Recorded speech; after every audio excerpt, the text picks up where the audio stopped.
Okay, if you watched the intro video to this on the announcements page, then you'll understand some of the things that we're going to talk about early on. Uh, the progressive era, as it's oftentimes referred to, runs from around the 1880s, 1890s, up until approximately 1920. Now, that doesn't mean that they die off and there's nothing else progressive that's happening. Uh, Many of the things, for example, that Bernie Sanders or AOC or even Joe Biden has put forth are considered to be progressive in nature. That doesn't necessarily make them fit the definition of what a progressive is, but generally speaking, it does. So, what we're going to do is start today with a quote taken from a literary piece, and there you see the gap between rich and poor has never been wider. Congressional stalemate paralyzes the nations. Corporations resist federal laws. Spectacular mergers produce giant companies. The influence of money in politics deepens more and more. Bombs explode in the street. Small wars proliferate far from our shores. Now, is that from today's Philadelphia Inquirer, the New York Times, the Washington Post, the Wall Street Journal? No, that's none of them. That particular quote comes from a book that I'm holding up here, right? Entitled "The Bully Pulpit." This is by Doris Kearns Goodwin. Doris Kearns Goodwin is a noted historian, an author that's done things on Eisenhower. She's done things on Truman. She's done books on early America. So she's all over the place. But this particular book, The Bully Pulpit, takes into consideration a president by the name of Teddy or Theodore Roosevelt and his relationship to a whole bunch of people who were basically called muckrakers, authors, editors, reporters, all looking to bring to light the ills of society and eventually cure them. So we're going to take a look at the progressive era and the bully pulpit.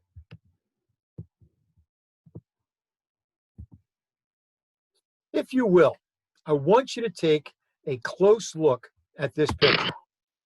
Now, generally, if we were in class together, I'd put this picture up on the screen and I'd ask you to interpret it. What exactly is it? And what does it mean? And usually I get all different kinds of answers to this question. But if you take a close look, I think eventually what you would come to as a conclusion, with a little bit of prodding from me, would be that this is public school. These are kids all out in the play yard, if you will, the schoolyard.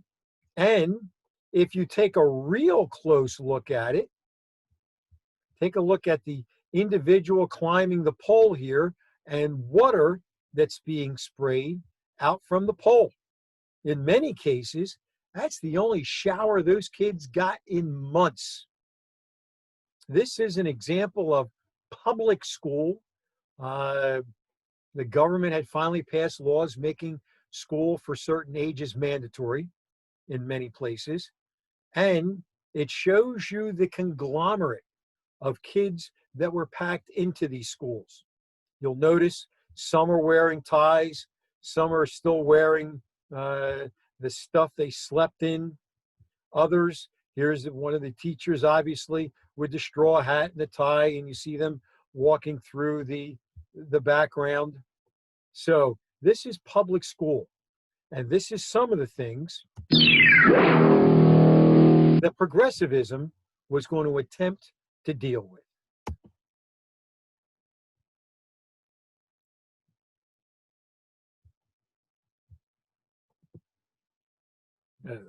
Come on. The roots of the progressive era reforms began many years earlier. For over 80 years, presidents and federal politicians had rewarded their supporters with lucrative government jobs. It was called patronage, or the spoils system, from an old war slogan. Following the Civil War and Reconstruction, the American public grew increasingly disgusted with government corruption and favoritism. Some members of the Republican Party began a reform movement. Nicknamed mugwumps, they were influential Republicans who refused to support their party's presidential candidate, who they believed opposed reform. With the assassination of President James Garfield in 1881 by Charles Guiteau, whom he had refused to hire for a government position, the outcry for an end to patronage reached a crescendo. Now President Charles A. Arthur convinced Congress to pass the Pendleton Act, establishing a federal civil service.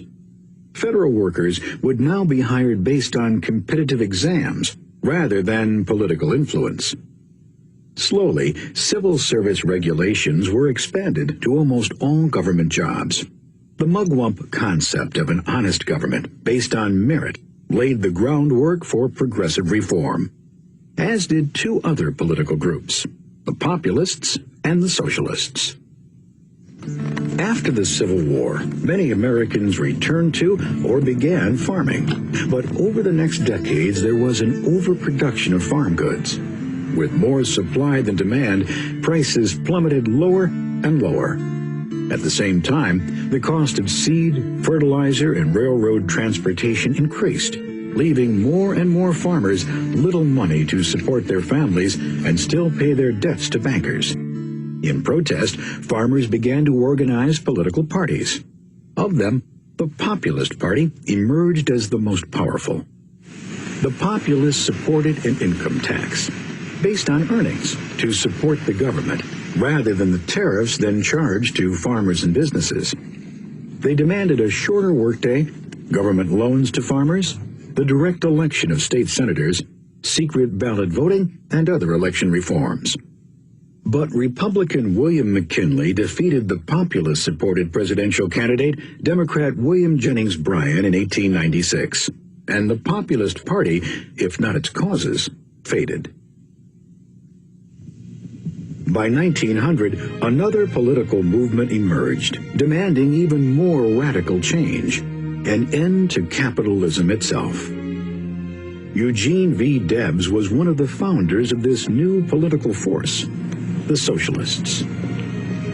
Socialists felt that the industrial age and its capitalist culture was responsible for the wide disparity between the handful of rich and the working poor of America. Debs's proposed solution was to eliminate private ownership. Many middle and upper-class Americans disagreed with the socialists. They too felt that big business was out of control and American workers were being taken advantage of. These progressives felt they could improve capitalism by making government more responsive to social inequities. Progressives wanted instead to reform government and business, ensuring decent working conditions and wages and fair governmental rule.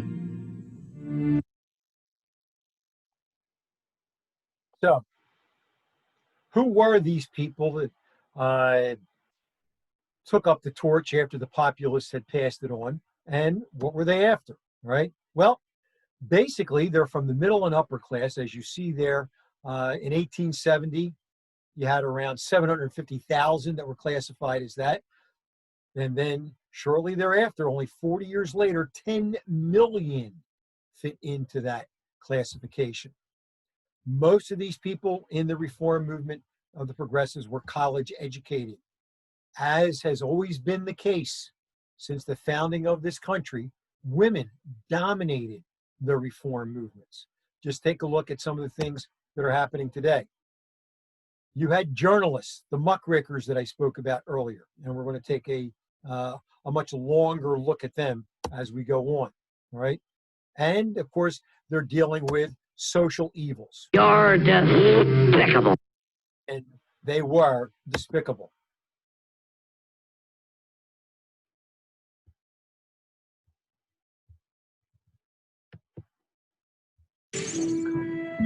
In the late 1800s, the United States experienced rapid industrial growth. Many people left rural areas or their homes in Europe to find work in the new factories in America's cities. Large corporations spread across the country. New schools and universities were established to educate the growing workforce. As people became more educated, the newspaper and publishing industries boomed. But this period of growth also included corruption and inequality. Big businesses often use their growing profits and power to destroy competitors and form monopolies in the railroad, steel, coal, and oil industries. Working conditions in mines and factories were harsh and dangerous. And as people flooded into the cities in search of work, the problems of crowded housing and poor sanitation increased. Corrupt city leaders called bosses often accepted bribes and gave contracts and jobs to their political allies. The reform movement of progressivism arose to combat the greed, corruption, and other problems that industrialization had created. Progressives, most of whom came from the middle class, wanted to improve the lives of the poor living in America's growing slums. They also condemned the abuses of corporate power and the corruption in city governments. Progressive writers wrote fictional stories and poetry that revealed the hardships faced by many people living in America's cities. Progressive journalists used biting articles and cartoons in newspapers and magazines to expose the corruption of city bosses and business leaders. These writers were called muckrakers because they dug into the dirty deeds of those they wished to expose. Progressives succeeded in creating a public outcry against government corruption. Teddy Roosevelt was America's first progressive president. Between 1901 and 1909, Roosevelt used his position to break up many trusts. These were huge combinations of companies that used their economic power to take advantage of their competitors and workers. Roosevelt's Square Deal was designed to give all Americans, from farmers to businessmen, an equal chance to succeed. Roosevelt created the Pure Food and Drug Act to protect consumers, and he established the National Park System to conserve the environment. Progressives also hoped to win the right for women to vote. Suffragettes, or female activists, had been fighting for the vote since the 1840s. By the early 1900s, support for women's suffrage had grown as more women took jobs and became better educated. Finally, under President Woodrow Wilson, reformers convinced Congress to pass the 19th Amendment to the Constitution. When enough states ratified it, the amendment passed. Now women were guaranteed the right to vote. Despite these improvements, many people felt left behind. America's minority populations and new immigrants continued to face deep prejudices, segregation, and violence. While progressive activists succeeded in reducing corruption, improved worker and food safety, and increased the rights of women, widespread racial injustice and anti-immigrant sentiment remained part of American society.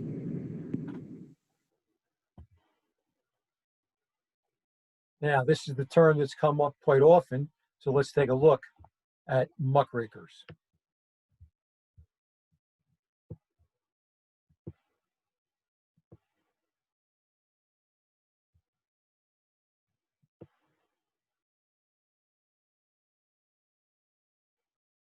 Shortly thereafter, I'm going to have to rake some muck and find out who's messing up with my computer here.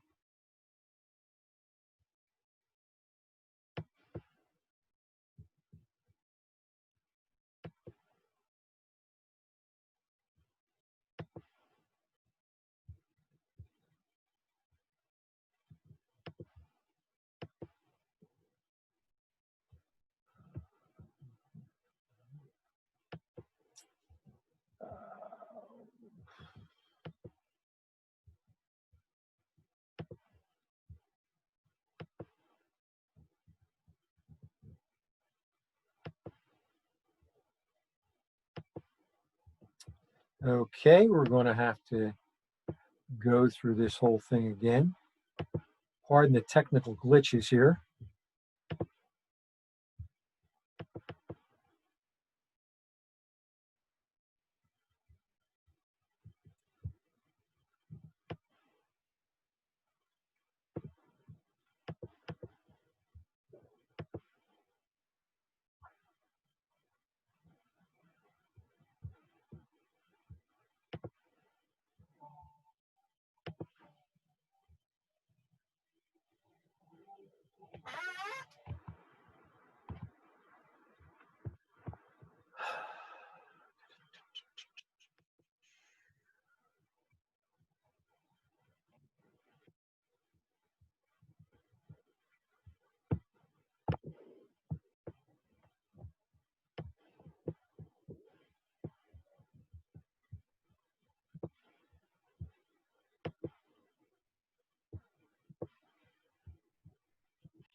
Okay, let's try this one more time.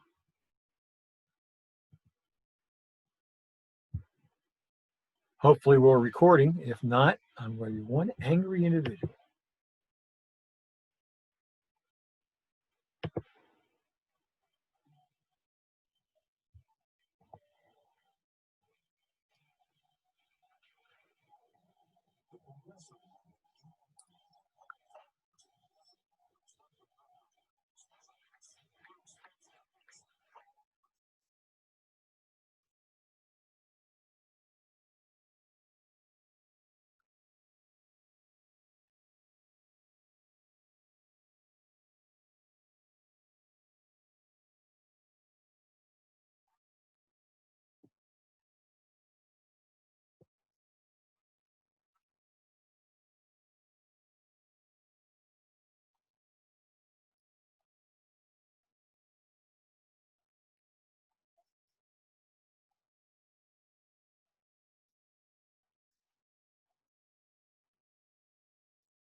Now, You notice that they talked about the different levels of government.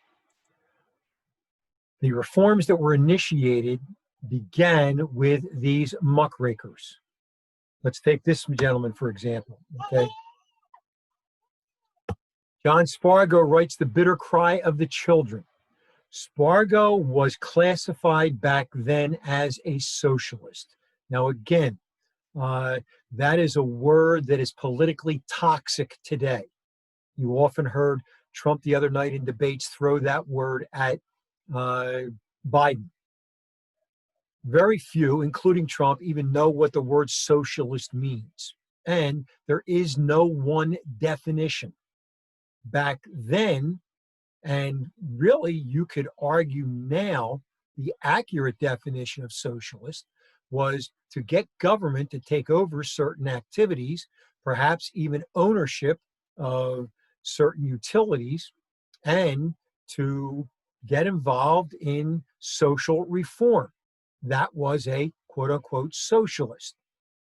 Oftentimes today, and this begins in the mid 19th or 20th century, so we lump socialism and communism together. So that's where the evil connotation comes from. In his book, The Bitter Cry of the Children, socialist John Spargo, and I shouldn't say book, it really was a series of exposés, essays that appeared in a magazine. He talks about child labor and children working 10, 12 hours a day, 6 days a week. And he talked about the utter desperation and desolation that these kids faced. And it brought himself to tears and to many other readers who saw it. Now, does he propose a solution? No. Like most muckrakers, all he was doing was exposing the problem. This man, Lincoln Steffens, he will write The Shame of the Cities. And in that, he talks about how the cities are being controlled by political bosses and political machines. Later on, this will be expanded as you take a look at the political cartoon to the United States Senate, the bosses of the Senate. Take a close look at the cartoon. You will see the Copper Trust, the Standard Oils Trust, the Sugar Trust, coal, even the Paper Bag Trust, controlling the senators beneath them. Jimmy Stewart, an old-time movie actor, would star in a movie that brought this to light to many people, entitled Mr. Smith Goes to Washington. And it's the story of a individual gets appointed to fill his father's old Senate seat, and how naive he was walking into this den of vipers. Jacob Riis is another muckraker. And Riis writes how the other half lives. And as you take a look at the pictures, he's talking about how immigrants were jammed into ghettos, into the tenement houses that we talked about, which has become slums, in horrific working conditions. Ida Tarbell. Ida Tarbell was the daughter of an oil man. And her father, Mr. Tarbell, ironically, Tarbell, oil, tar, anyway, would be put out of business by Standard Oil and some of the practices that were begun by John D. Rockefeller, the titan of Standard Oil. So she decides to get even, and she writes a history of Standard Oil, showing the growth of this trust and how this many-headed hydra octopus type creature was reaching out and destroying all private businesses and private initiatives. Fighting Bob La Follette would become, of course, the governor of Wisconsin and later on a United States senator. Fighting Bob tried to attack many of these issues that were being brought forth by the muckrakers. David Graham Phillips will write The Treason of the Senate. And in that essay, he talks about how Senate seats were being bought by the political machines and by big business. Jane Addams, one of the very active progressives during this era, and of course a muckraker to a certain extent, but her Hull House was more than just an expose of a problem. This was an attempt to deal with it.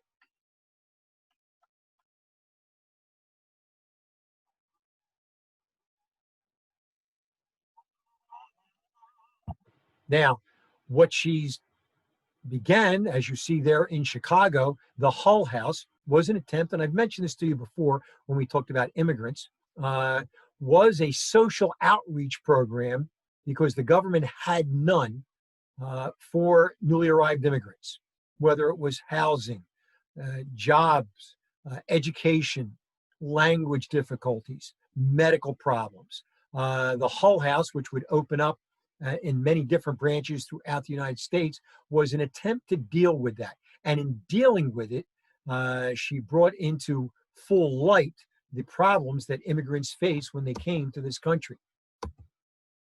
Now, what were some of the goals of progressivism during this time? What roles did these individuals play? These are all things that we're going to take a look at. And of course, eventually, we're going to see if they achieved any or all of these.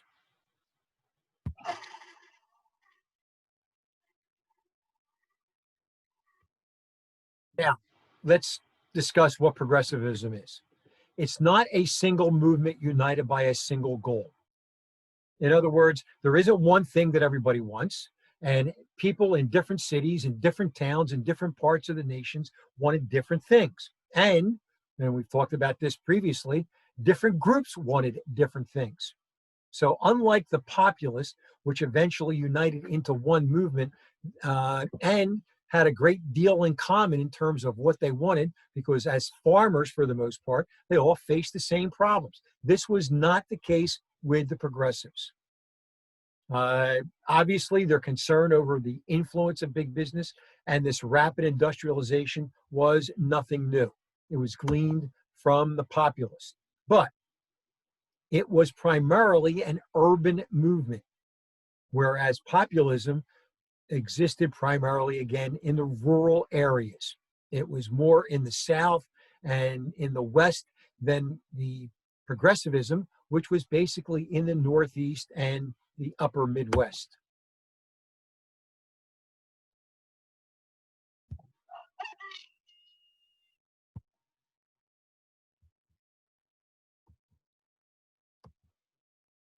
So some of the things that they're taking a look at: unsafe working conditions, child labor, which we talked about.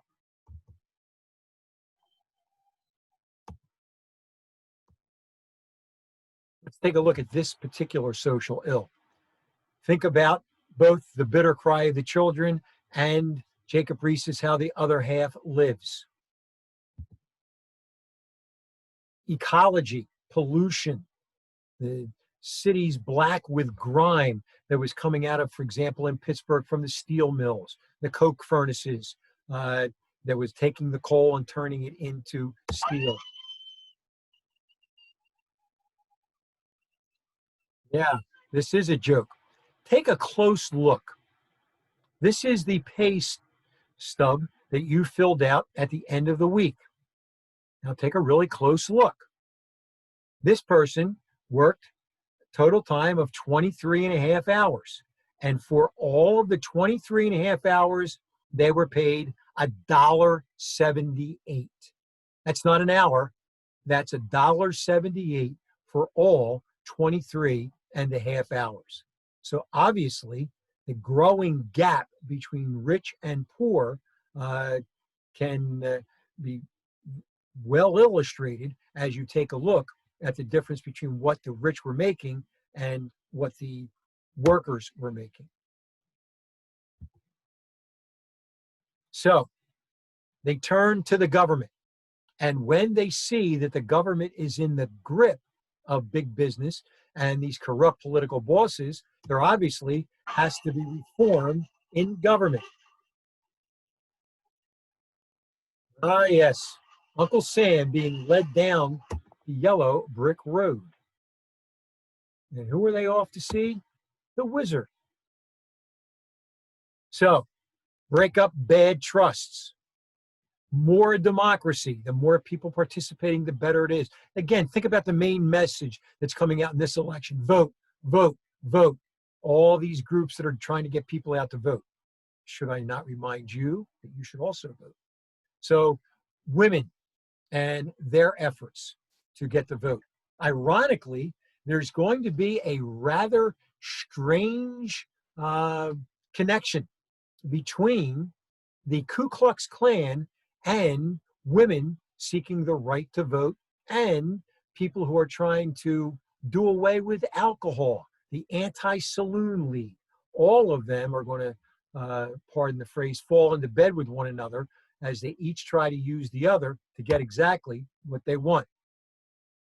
Cleaned up cities, better air, better housing, more jobs.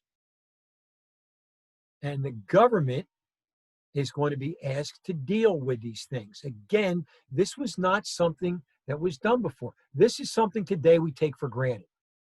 Now, there are some groups that attempt to limit them.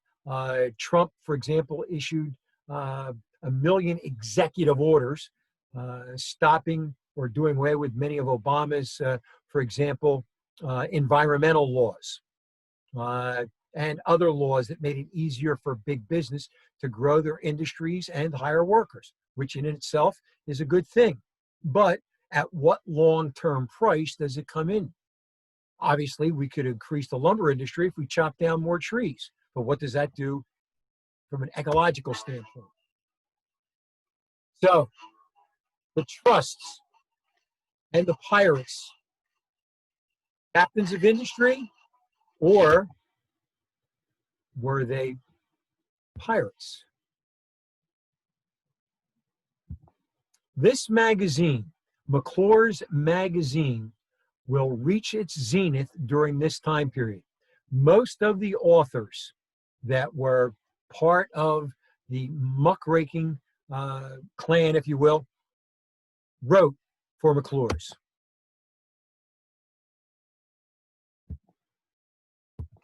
Again, all of this appearing in McClure's magazine. Business Owners Driven by Greed from Theodore Dreiser. Ida Tarbell we've talked about. Lincoln Steffens. But the one expose which garnered more attention and more action than any others was a book called The Jungle.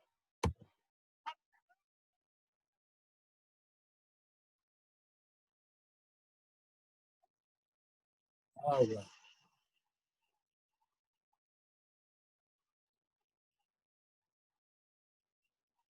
Now, welcome to the jungle. And that was brought to us by Upton Sinclair. His book dealt with the meatpacking industry in Chicago. As he said, I aimed at the public's heart and by accident I hit their stomach. Well, what's that referring to? Sinclair was a socialist. And quite honestly, the last third of the book is as boring as all get out. He takes an immigrant who goes to Chicago and finds a job in the meatpacking industry. Once he gets him in the meatpacking industry, he starts talking about the evils, if you will, that existed in that industry. For example, how did that nice red meat get to be so red? Oh, it's simple. They took gallons and gallons of lead-based red paint and mixed it in with the ground up meat, and that's how it got to be so red. They had these giant mixing vats, and oftentimes they were so slippery that individuals, workers that you see there, would fall into those vats, and they would grind them up with the other meat. So you may take a look at your hamburger and then, open up the bun looking for a pickle, instead find an eye staring up at you. Uh, you had the slaughterhouses. It was a conveyor belt of live animals, cows, uh, being led down, their heads tied, and then the guys just went around and lopped off their heads. The blood came pouring out. By the end of their shift, the blood was over knee deep.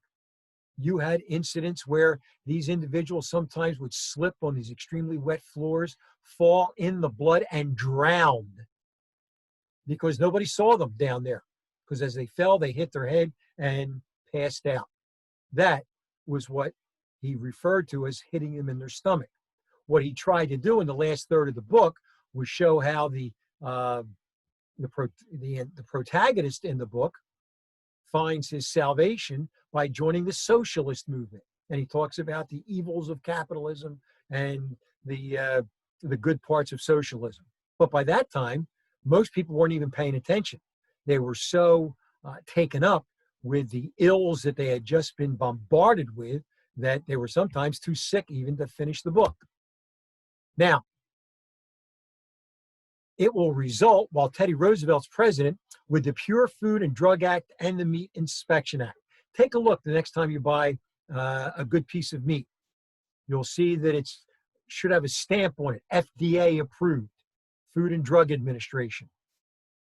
So these things to protect the consumer were put in place. Now, don't misunderstand. Food today, for example, certain things are allowed.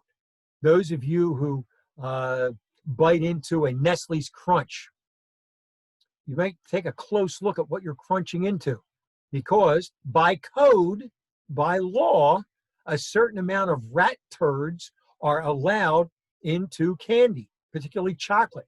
They just can't keep them out. A certain amount of bug parts are allowed. So as you bite into that Nestle's Crunch, what you may be crunching may not be little pieces of nuts. The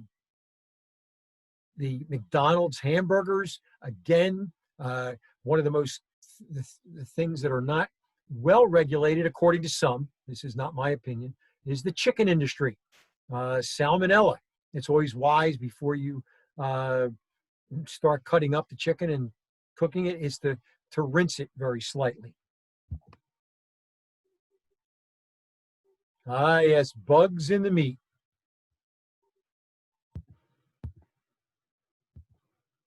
So, some of the amendments of the Progressive Era, some of the reforms. 16th Amendment gave us the income tax. Thank God, huh? To kind of even out the income. 17th Amendment, finally, the direct election of senators by the people of the state, not by the state legislatures themselves, which could be controlled by big business. The 18th Amendment, which gives us prohibition.